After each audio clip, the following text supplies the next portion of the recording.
Hello, എല്ലാവർക്കും നമസ്കാരം. അപ്പോൾ ഇന്ന് ഞാൻ ഉണ്ടാക്കുന്നത് പച്ച മത്തനെ കൊണ്ട് മെഴുക്ക് പുരട്ടിയാണ് ഉണ്ടാക്കുന്നത്. നല്ല നല്ല നാടൻ മത്തനാണിത്. അപ്പോൾ ഇത് നമുക്ക് ഇതിൻ്റെ തോലൊന്നും കളഞ്ഞെടുക്കണ്ട. മെഴുക്ക് പുരട്ടിയുടെ ഒരു പരുവത്തിൽ ഇതൊന്ന് മുറിച്ചെടുക്കാം. അപ്പോൾ ഇതാ മെഴുക്ക് പുരട്ടി ഉണ്ടാക്കേണ്ട പാകത്തിന് ഞാൻ മത്തൻ്റെ കഷ്ണമെല്ലാം ചതുര കഷ്ണങ്ങളാക്കിയിട്ട് ചെറിയ ചെറിയ ചതുര കഷ്ണങ്ങളാക്കിയിട്ട് മുറിച്ചെടുത്തിട്ടുണ്ട്.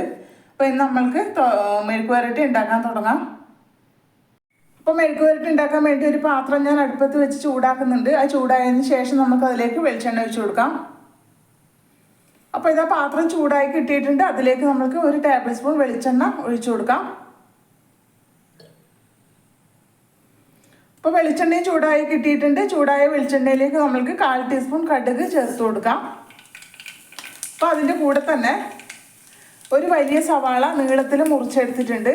അപ്പോൾ കടുക് പൊട്ടി വരുന്നുണ്ട്. ആ കടുക് പൊട്ടിയതിന് ശേഷം അതിലേക്ക് ചേർത്ത് കൊടുക്കാം.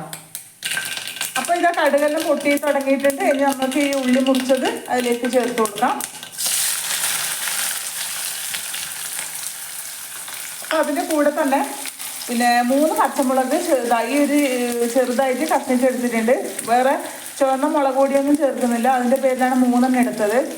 അപ്പോൾ ഇത് കൂടെ ചേർത്ത് കൊടുക്കാം. അപ്പോൾ അതിൻ്റെ കൂടെ തന്നെ ഒരു 5-10 വെളുത്തുള്ളി അല്ലി ചെറുതായി മുറിച്ചെടുത്തിട്ടുണ്ട്. അതുകൂടെ ചേർത്ത് കൊടുക്കാം. അപ്പോൾ ഇതെല്ലാം നമുക്ക് നന്നായി ഒന്ന് വഴറ്റിയെടുക്കാം.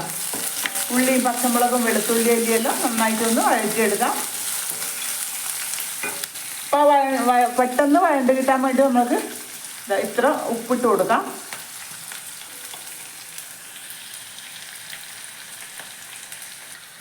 അപ്പോൾ വെളുത്തുള്ളിയും സവാളയും പച്ചമുളകും ഒന്ന് വഴണ്ട് കിട്ടിയിട്ടുണ്ട്. ഒരുപാട് ഡീപ്പായിട്ട് വഴറ്റിയെടുക്കണ്ട. അതായത് ഇത്രയും വഴറ്റിയെടുത്താൽ മതി.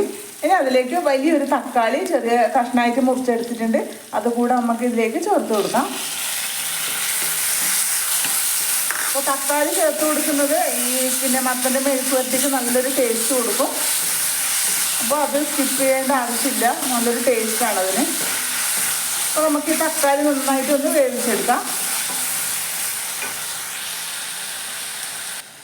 അപ്പോൾ തക്കാളി നന്നായി വെന്ത് വന്നിട്ടുണ്ട്. ഇത് ഉടച്ചെടുക്കണ്ട. ഇനി അതിലേക്ക് നമ്മൾക്ക് മഞ്ഞൾപ്പൊടി ചേർത്ത് കൊടുക്കാം. അപ്പോൾ ഇതാ 1/4 ടീസ്പൂൺ മഞ്ഞൾപ്പൊടി ചേർത്ത് കൊടുത്തു.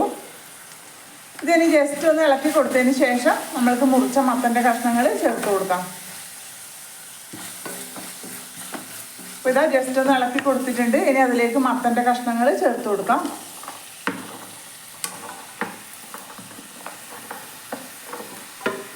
ഇതെല്ലാം ഒന്ന് മിക്സ് ചെയ്ത് കൊടുക്കാം. അപ്പോൾ ഇതിലേക്ക് ഞാൻ ഏറ്റവും ആദ്യം ഉപ്പിട്ട് കൊടുക്കുന്നില്ല. ഇപ്പം കാരണം ഉള്ളിയും തക്കാളിയെല്ലാം വഴറ്റുന്ന സമയത്ത് നമ്മൾ ഉപ്പ് ചേർത്ത് കൊടുത്തിട്ടുണ്ടായിരുന്നു. അപ്പോൾ അത് മത്തൻ പകുതി ഒന്ന് വെന്ത് വന്നതിന് ശേഷം ഉപ്പ് ചേർത്ത് കൊടുക്കുന്നതായിരുന്നു നല്ലത്. അപ്പോൾ ഇതെല്ലാം നന്നായി ഒന്ന് മിക്സ് ചെയ്ത് എടുത്തിട്ടുണ്ട്. അപ്പോൾ ഇത് നന്നായി പാത്രമൊക്കെ നന്നായി ഒന്ന് ചൂടായി വരുന്നത് വരെ ഇതൊന്ന് ഫുൾ ഫ്ലെയിമിൽ തന്നെ ഇട്ട് കൊടുക്കാം. കരിഞ്ഞു പോകരുത്. മത്തൻ്റെ കഷ്ണങ്ങളൊക്കെ ചേർത്ത് കൊടുത്തതിന് ശേഷം നന്നായി മിക്സ് ചെയ്തെടുത്തു. അതിന് ശേഷം നന്നായിട്ടൊന്ന് ചൂടായി കിട്ടിയിട്ടുണ്ട്. ഇനി നമ്മൾക്കിത് വളരെ ചെറിയ തീയിലിട്ട് തന്നെ ഇത് കുക്ക് ചെയ്തെടുക്കാം. ഇടയ്ക്കൊന്ന് ഇളക്കി കൊടുക്കാൻ മറന്നു പോകരുത്. ഇതിന് വെള്ളം ഒഴിക്കണ്ട. ഇത് ആവി തന്നെ വേവിച്ചെടുത്താൽ മതി. അപ്പോൾ പകുതി വെന്തതിന് ശേഷം നമുക്കൊന്ന് ഉപ്പ് ഇട്ട് കൊടുക്കാം. അടിച്ചു വെച്ച് കൊടുക്കാം. അപ്പോൾ ഇതാ മത്തനെല്ലാം ഒരു പകുതി വേവായിട്ടുണ്ട്. ആ സമയത്ത് നമ്മൾക്കൊന്ന് ഉപ്പ് നോക്കാം.